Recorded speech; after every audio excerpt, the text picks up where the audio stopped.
भेंडीची भाजी बऱ्याचदा चिकट होते, पण आज आपण बनवणार आहोत एकदम चमचमीत आणि अजिबात चिकट न होणारी भेंडी फ्राय। ही भाजी लहानांपासून मोठ्यांपर्यंत सगळेच अगदी आवडीने खातील।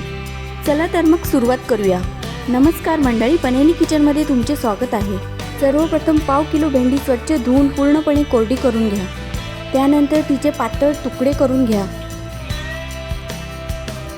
आता एका कढईत 2 चमचे तेल गरम करा। त्यानंतर त्यात चिरलेली भेंडी घाला। आता मध्यम आचेवर 5 ते 7 मिनिटे चांगले परतून घ्या। भेंडी परतताना अजिबात झाकण ठेवायचं नाही। झाकण ठेवल्याने वाफ तयार होते आणि भेंडी चिकट बनते। बघू शकताय भेंडी छान शिजलीत। भेंडी बाजूला काढून घ्या। आता एका कढईत 2 चमचे तेल गरम करा। त्यात अर्धा चमचा जिरे घाला। चिमूटभर हिंग टाका। 2 चमचे बारीक चिरलेले लसूण टाका। थोडी कढीपत्त्याची पाने घाला।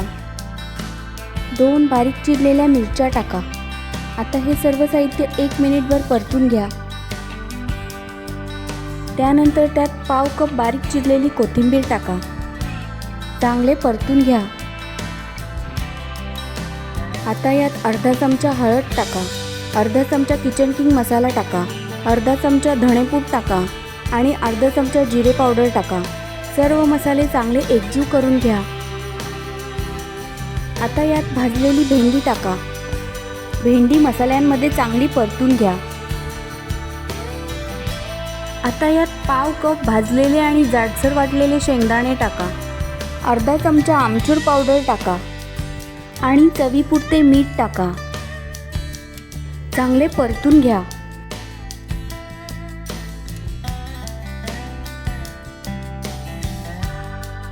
आता झाकण ठेवून मंद आचेवर 5 मिनिटे शिजू द्या। आपली चमचमीत भेंडी फ्राय तयार आहे। ही भाजी तुम्ही चपाती, फुलका किंवा वरण भातासोबतही खाऊ शकता। तर कशी वाटली तुम्हाला आजची ही सोपी रेसिपी? कमेंट करून नक्की सांगा।